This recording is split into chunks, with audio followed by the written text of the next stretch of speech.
हरे कृष्ण प्रिय भक्तों, आज हम श्रीमद् भगवत गीता के श्लोक अध्याय 4 के श्लोक 4 और श्लोक 5 को पढ़ेंगे और इसकी व्याख्या जानेंगे। श्लोक 4 में अर्जुन भगवान से प्रश्न करते हैं और श्लोक 5 से भगवान उस प्रश्न का उत्तर आरंभ करते हैं। आइए आज का श्लोक पढ़ते हैं और उसकी व्याख्या जानते हैं। श्लोक 4 का संबंध। मैंने ही सृष्टि के आदि में सूर्य को उपदेश दिया था और वही मैं आज तुझे दे रहा हूँ। इसे सुनकर अर्जुन में स्वाभाविक यह जिज्ञासा जागृत होती है कि जो अभी मेरे सामने बैठे हैं, इन भगवान श्री कृष्ण ने सृष्टि के आरंभ में सूर्य को उपदेश कैसे दिया था। अतः इसे अच्छी तरह से समझने के लिए अर्जुन आगे के श्लोक में भगवान से प्रश्न करते हैं। श्लोक 4। अर्जुन उवाच अपरं भवतो जन्म परं जन्म विवस्वतः कथमेतद्विजानीयां त्वमादौ प्रोक्तवानिति। इस श्लोक का शब्दार्थ। अर्जुन बोले, भवतः आपका जन्म तो अपरम अभी का है और विवस्वत सूर्य का जन्म परम बहुत पुराना है। अतः त्वम आपने ही आदौ सृष्टि के आरंभ में सूर्य से एतत् यह योग प्रोक्तवान कहा था इति यह बात मैं कथम कैसे विजानियाम समझूं। अर्जुन बोले, आपका जन्म तो अवार्चीन अभी हाल का है और सूर्य का जन्म बहुत पुराना है, अर्थात कल्प के आदि में हो चुका था। तब मैं इस बात को कैसे समझूं कि आप ही ने कल्प के आदि में सूर्य से यह योग कहा था। इस श्लोक की व्याख्या। अपरम भवतो जन्म परम जन्म विवस्वतः।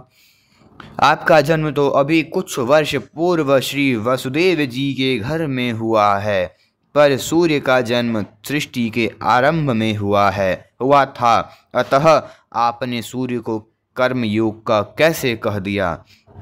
यह अर्जुन के इस प्रश्न में तर्क या आपेक्ष नहीं है, प्रत्युत जिज्ञासा है। वे भगवान के जन्म संबंधी रहस्य को सुगमतापूर्वक समझने की दृष्टि से ही प्रश्न करते हैं, क्योंकि अपने जन्म संबंधी रहस्य को प्रकट करने में भगवान ही सर्वथा समर्थ हैं।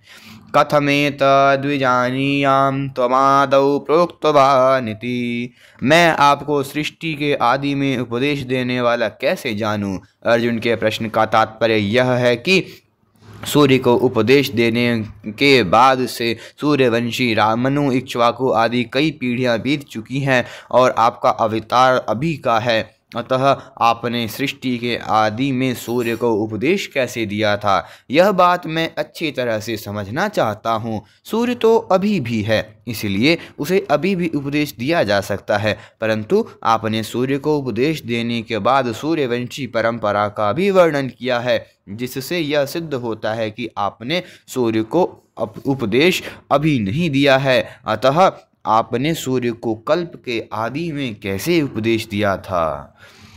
अगला श्लोक। अर्जुन के प्रश्न के उत्तर में भगवान अपना अवतार रहस्य प्रकट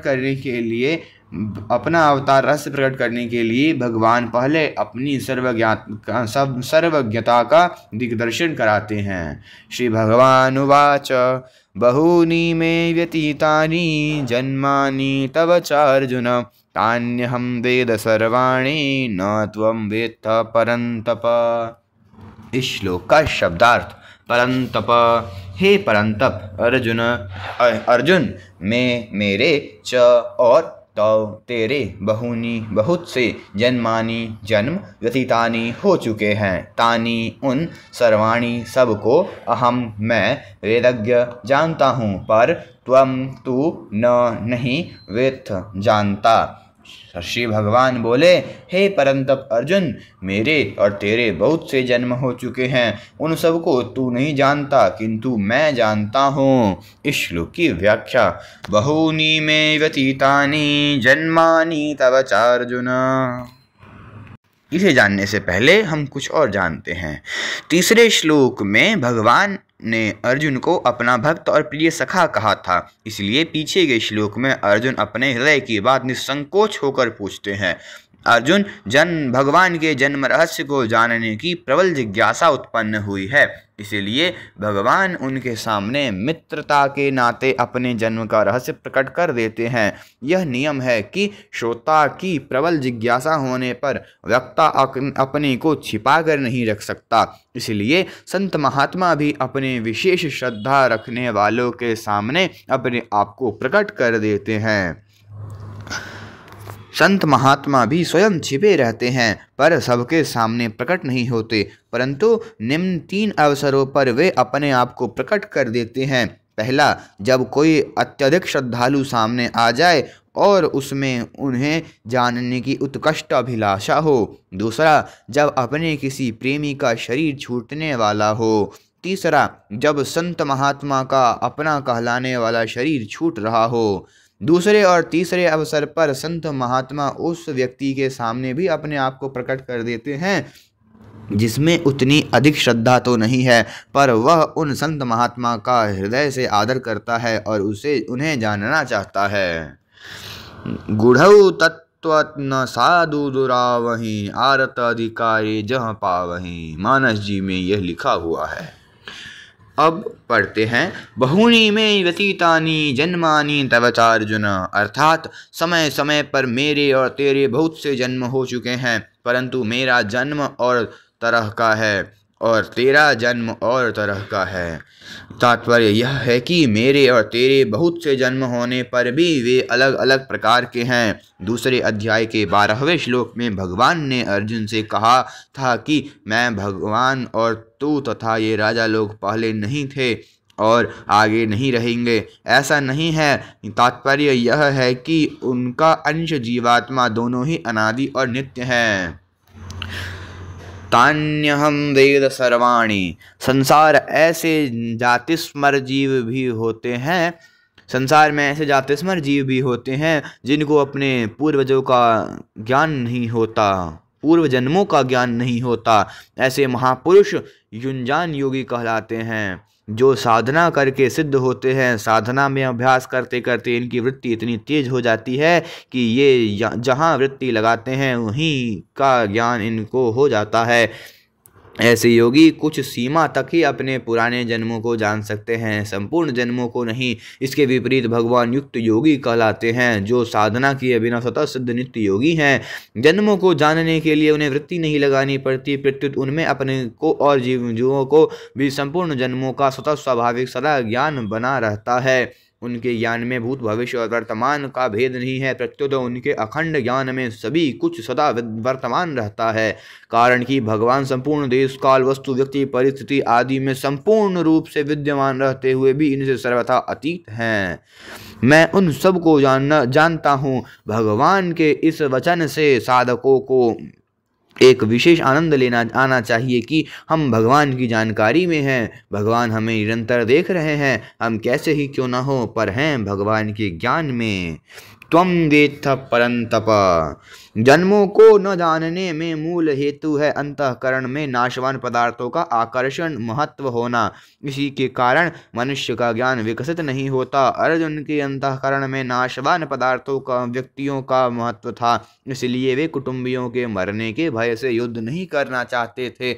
पहले अध्याय के 33वें श्लोक में अर्जुन ने कहा था कि जिनके लिए हमारी राज्य भोग और सुख की इच्छा है वे ही ये कुटुंबी प्राणों की और धन की आशा छोड़कर युद्ध में खड़े हैं। इससे सिद्ध होता है कि अर्जुन राज्य भोग और सुख चाहते हैं, अतः नाशवान पदार्थों की कामना होने के कारण अपने पूर्व जन्मों को नहीं जानते थे। ममता आसक्ति पूर्वक अपने सुख भोग और आराम के लिए धनादि पदार्थों का संग्रह करना परिग्रह कहलाता है। परिग्रह का सर्वथा त्याग करना अर्थात अपने सुख आराम आदि के लिए किसी भी वस्तु का संग्रह न करना अपरिग्रह कहलाता है। अपरिग्रह की दृढ़ता होने पर पूर्व जन्मों का ज्ञान हो जाता है। अपरिग्रहस्थैर्य जन्म कथनता संबोध, संसार सदैव परिवर्तनशील और असत है, अतः उसमें अभाव होना निश्चित है। अभाव रूप संसार से संबंध जोड़ने के कारण मनुष्य को अपने में भी अभाव दिखने लग जाता है। अभाव दिखने के कारण उसमें यह कामना पैदा हो जाती है और अभाव की तो पूर्ति हो जाए फिर नया और मिले। इस कामना की पूर्ति में वह दिन रात लगा रहता है, परंतु कामना की पूर्ति होने वाली है नहीं। कामनाओं के कारण मनुष्य बेहोश सा हो जाता है। अतः ऐसा मनुष्य को अपने अनेक जन्मों का ज्ञान तो दूर रहा, वर्तमान कर्तव्य का भी ज्ञान नहीं होता।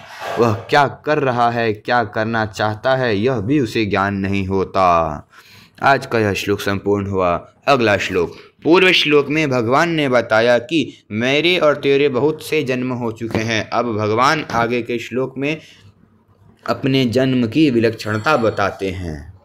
अगला श्लोक। अजो अपि सन्नव्ययात्मा भूतानामीश्वरो अपि सन प्रकृतिं स्वामधिष्ठाय संभवाम्यात् मायया।